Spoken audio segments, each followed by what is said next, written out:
Hello, welcome to Mark Langley's Horsemanship Podcast, a podcast helping people to understand their horses better to provide solutions in a calm, connected way. I'm Jenny Barnes. And I'm Mark Langley. Hi Mark, the first question is from Michaela. She has a off-the-track thoroughbred who she's having problems with out on trail. So out on the trail, the thoroughbred is not going forward, she's going backwards. So in the arena, she is pretty good on the ground, she's okay in the arena, she can be quite forward, she can toss her head around and jump on the bit. She doesn't see any of that sort of behaviour if she's the only one in the arena. Out on the trail, she gets very anxious and she gets into a real state. She'll back up doing a tiny rear or a butt combination and she's got no sense of what's behind her. She took her out for the first time with only one other horse and she backed up off the trail into thick forestry and was tripping over logs. Second time she took her out in a group, she backed down into a table drain style creek. She's actually posted a short clip of what's happening on the group, and thank you for doing that. Mark's had a look at it and he will address that when he answers the question.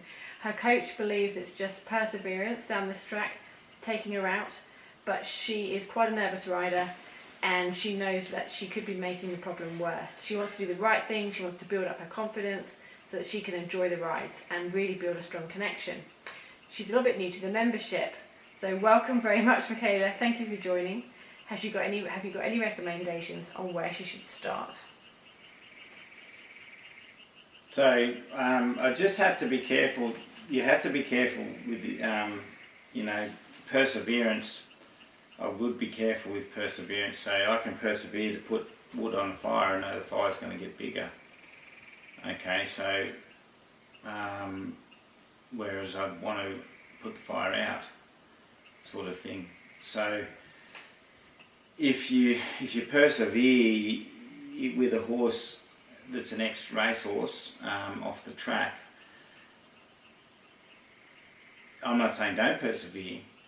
You have to have the right type of perseverance in the right areas, not just sort of go out and keep doing the same thing, taking them on trail rides until they get relaxed. She is stressed from exposure. There's been exposure to being out with other horses, galloped, high octane sort of stuff in groups, because racing is a group thing. That's got her like that. So a trail riding environment is almost like saying to someone with post-traumatic stress syndrome, let's go back to Vietnam and start shooting guns and have helicopters around.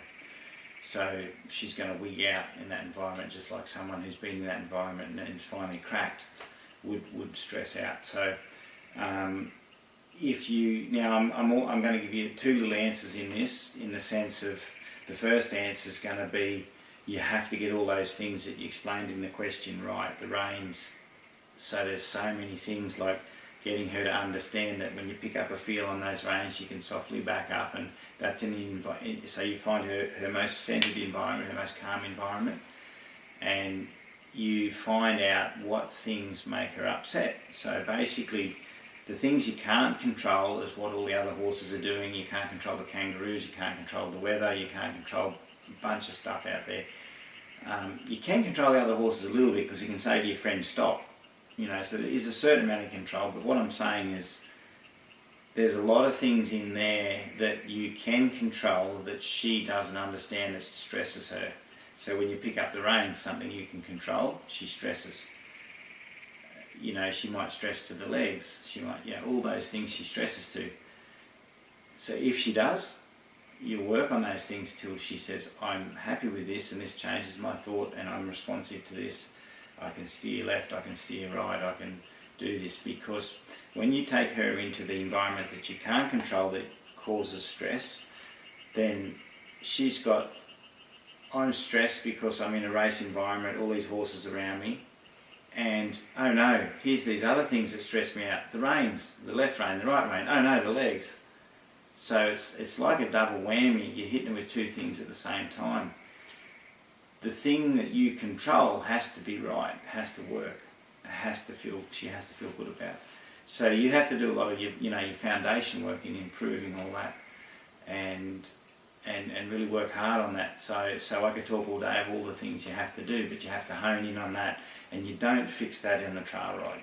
So you don't just go out and say, I'm going to fix the back up with a group of horses, because she's already wigging out in that environment.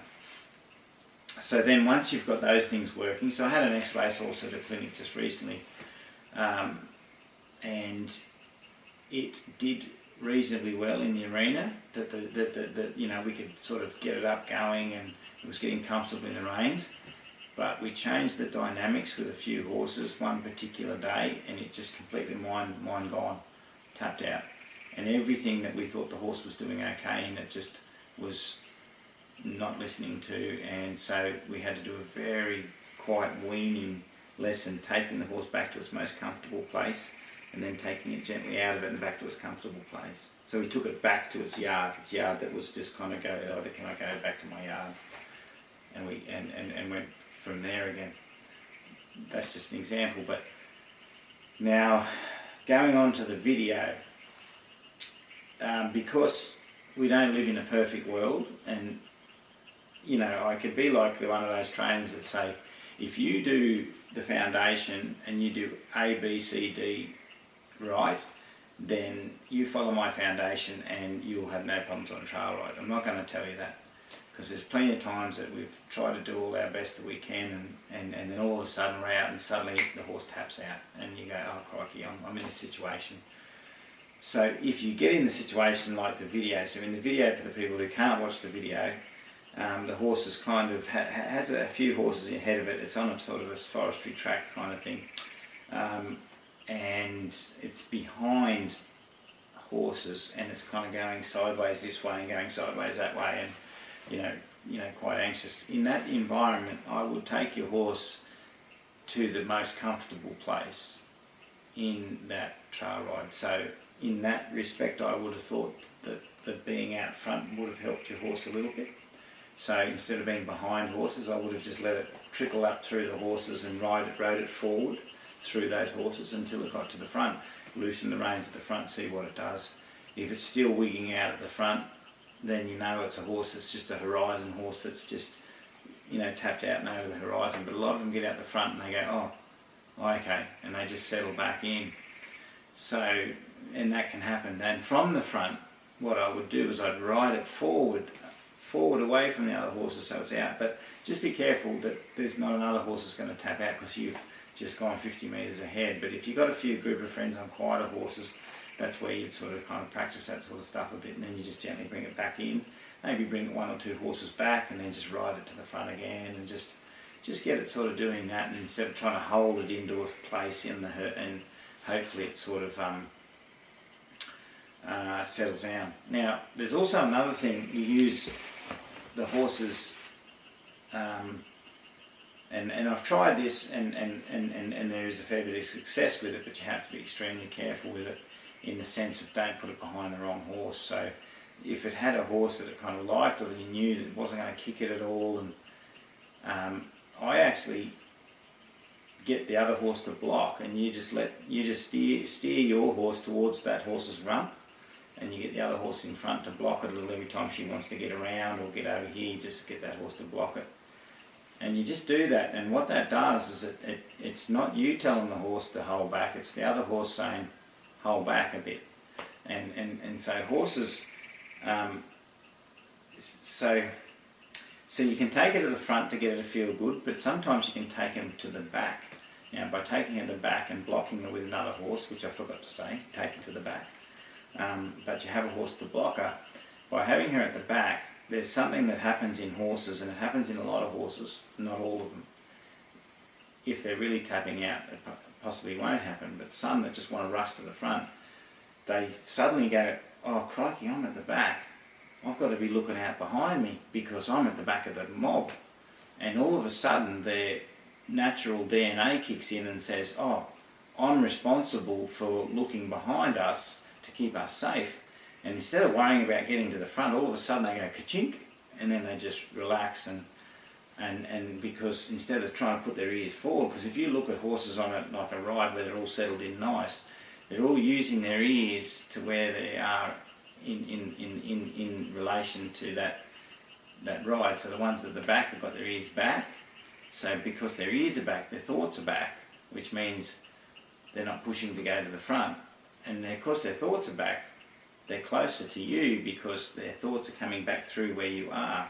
Whereas the horse out front has got its ears forward because it's looking forward where we've got to go. And then the ones in the middle are kind of floating a little bit like this. So Mark, I've got a message through from Michaela, and she says that she has tried front, middle and back, and it's always the same reaction. Always the same reaction. Okay, so in that respect, graded exposure, go back to what I said first, there's all the things you can control, get her to be comfortable with, because there's too many things that make her anxious. So you're just throwing more anxiety, more wood on the fire. That's what you're doing by touching the reins. You're just putting another piece of wood on the fire. So the reins have got to be the water, not the wood. So you've got to pick up a rein and it quenches that fire down a bit and gets her to calm down a bit by changing her thoughts, things like that. So those things have to be worked on. And and something I would do is get her to do lots of soft walking transitions where she's walking up and slowing down, walking up, and she's getting soft like that. And then you expose her in small increments to other horses and don't put her in big groups for a while, because for her it is post-traumatic stress syndrome.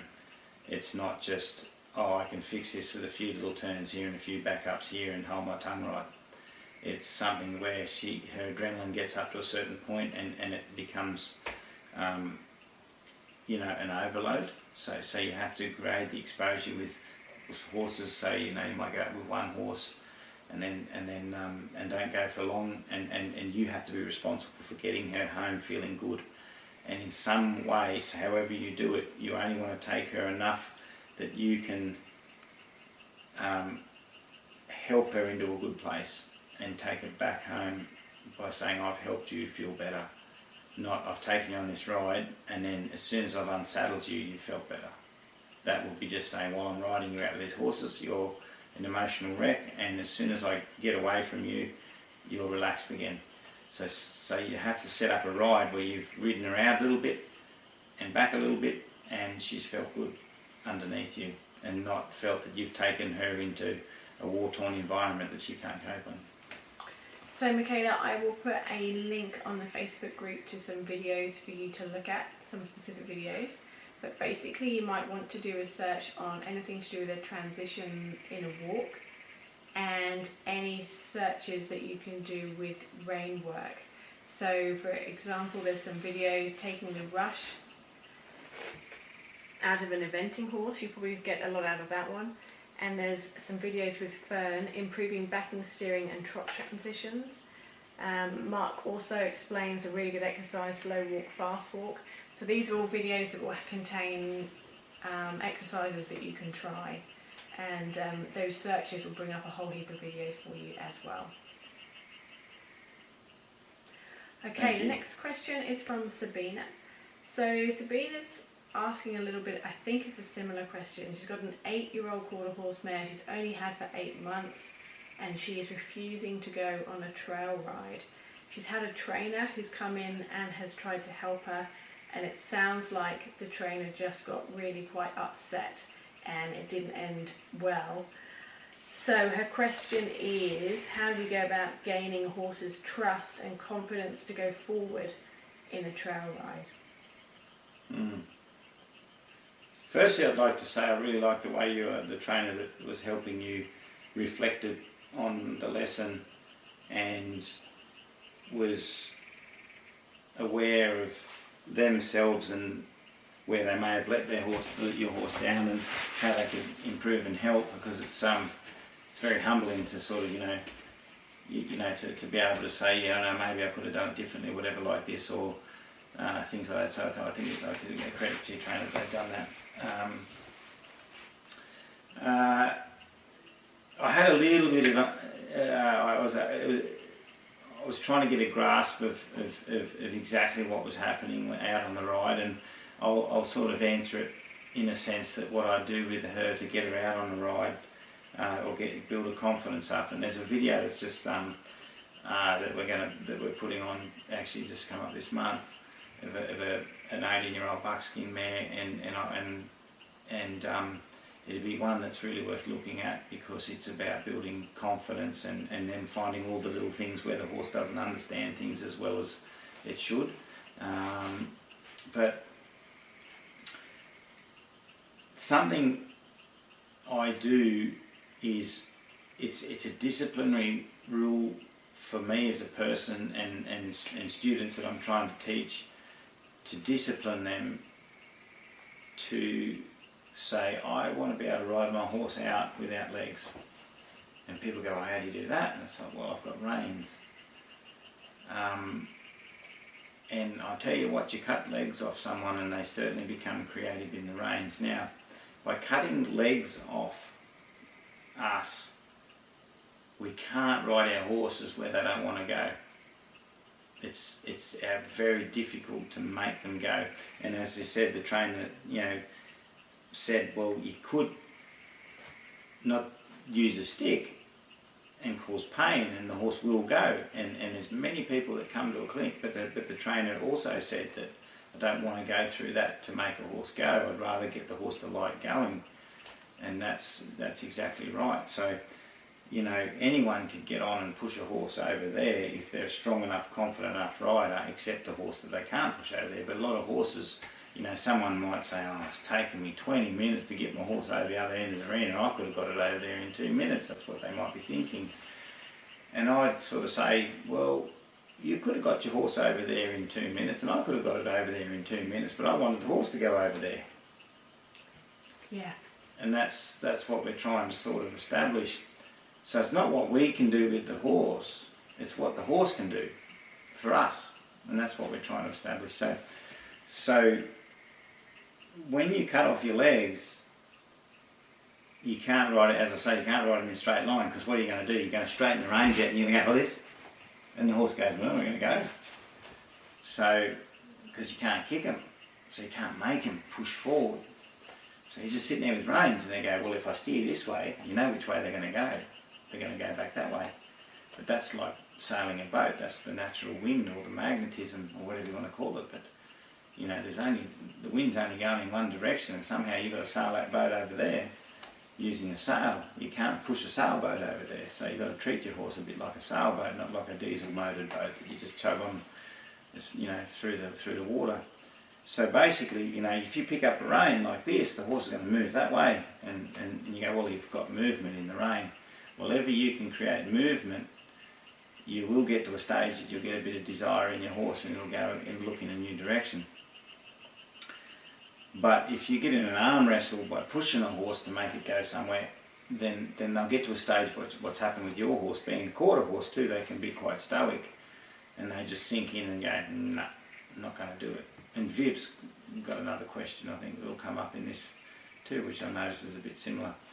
But so, if you want to go that way, steer your horse over here to the left. For instance, if you want to go forward, just steer your horse off to the left, because the horse wants to go behind. So whatever wants to go behind, if you steer it, it'll start to get its eye in its direction and want to fold back that way. And then when it folds that back way, you just turn it right. And it'll get its right eye in the direction to home, and it'll start to move right a little. And then you just go, well, you've done that now, but that's not available. Why don't you turn left? And it'll go, well, I'll go left. And then all of a sudden it'll go, well, that didn't work. And then all of a sudden you might find it'll take a few steps thinking in the direction that you want it to go. And then when it's done that, for a horse of what you're saying that's become a bit extreme and maybe done this quite a few times, you say, thanks for thinking away, I'm going to take you back a few metres. And you thank it for thinking over there and say, now I'm going to not take you further into the unknown where you're going to become more stoic and stubborn and anxious. Now remember, stoic, stubborn can be because of anxiety, so because it's created from anxiety, you've got to treat the horse as it's feeling bad, not, oh, you're just a tough horse that wants to, be naughty. So when the horse has taken a thought that way and gone a few metres that way, you say, well, that's really good that you can think that way. Why don't we ride back to where you're comfortable? And then you go through the process again until the horse goes, well, I can think that way, and you go, that's a really good idea, and you ride it that way. It takes itself that way while you follow it, sitting in the saddle, just gently following it. And then you might go, thanks for that, now let's turn around and go back somewhere this way to a place where you can go, I'm a bit closer to where I'm comfortable. And then you can start repeating that, and then you become the one that takes your horse home. So you become the creator of good ideas, not the creator of bad ideas that says, I take you away and you take me home. Okay, so you take your horse home, you don't let them take you home. And then, you said to the horse that you can help it, and then the horse says, well, I can be brave. So then all of a sudden you get a horse that starts to delve into the unknown and think forward, and it takes a little bit of time. And it's not just maybe in some horses going to happen on the first day, it might happen over a progression of little trail rides. But basically think of it like enemy territory. Like I always look at it like enemy territory. Like first there might be sort of a base where, the army is and everyone's comfortable there, but they go out there and then that's enemy territory. But soon what happens is they go out there enough and come back that they realise that there's no bad guys out there, and then that boundary goes further. Now, what a horse does, if you take it out into enemy territory, it wants to go back to the base, which is where it started. And the further you take it out, if you don't build that line of the enemy territory line, in the sense, or where safety is, then basically base is always further away. So basically if you go out and come back to base, go out and come back to base, and then the horse realises that 10 metres away from base is safe, then all of a sudden the base becomes bigger. So then you don't have to always go back to the centre point where you started, you only come back into where the new line has been created by the horse. And that line might be a kilometre away from home, eventually it might be 10 kilometres, then eventually everywhere's safe with you, because the horse by that time has built confidence and understanding and things like that. And that's how I treat trail riding. So if you can sort of think of it like that, it's kind of taking them to a threshold and then bringing them back, and then building more confidence in them until their thresholds are big. Okay, Biv's question is another trail riding question, as you alluded to. Her horse, if he doesn't want to go somewhere, he'll stop and walk backwards. I don't think quite with the same level of anxiety as we've mentioned before. He's happy to walk backwards for miles. What can she do? Well, he can walk backwards for miles. Happy about it, I don't know. So just say backwards is not available. So now when the horse goes backwards, you don't just kick him harder to go forwards, because that sometimes just puts more energy into backwards and they run backwards further, but you can always take a rein and turn them. So basically, if your horse, you can do little things like you can teach them to back up. So horses that run back, I had someone not challenge me, but I'm not saying, I like people to question things, because it's, I'm not going to get all upset when someone questions something that I've said, but someone was a little bit challenged with what I was saying to them at a clinic, and they said, yeah, but my horse backs up. And I said, well, teach it to back up. And I said, but it backs up, it kind of evades and runs backwards. I said, yeah, that's because it doesn't know how to back up. I said, yeah, but it does. And I said, no, it doesn't. It doesn't know how to follow a field. No, it's running away from a field. So you have to teach it to follow a field.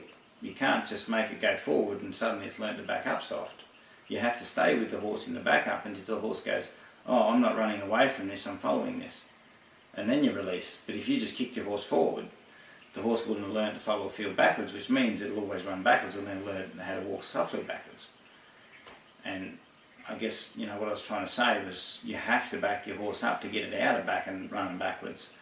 Not necessarily in your case, Viv, but you could always take over the back up sometimes and say, oh, well, if you're going to walk backwards, how about you back up like this and maybe step over while you're back in here, and then maybe step over here, and then, maybe try this. And the horse goes, wow, this is really thinking about this. And then you loosen the reins and go, thanks for stopping with me.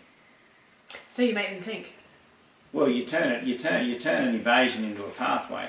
Mm-hmm. So you're saying to the horse, well, you're running away over there, but I can put a pathway underneath you and get you happy in that back up, in the sense that, and get them thinking. So you get them thinking. So you can play with things like that with a horse that runs backwards, as long as you're safe and you're not going to, obviously, you're not going to back them over a cliff, so you're not going to do it.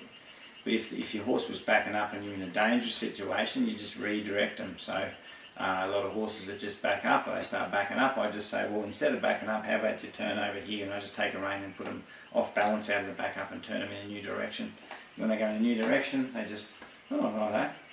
And that new direction might be them walking forwards in the direction that they want to go, but then they walk forwards, just like in the last horse that I was talking about. They walk forwards in their direction, then just turn them around again. And then sometimes you might back them up. I might back that horse up in the direction that it didn't want to go a little bit, to say, well, why don't you back up this way and then turn over this way.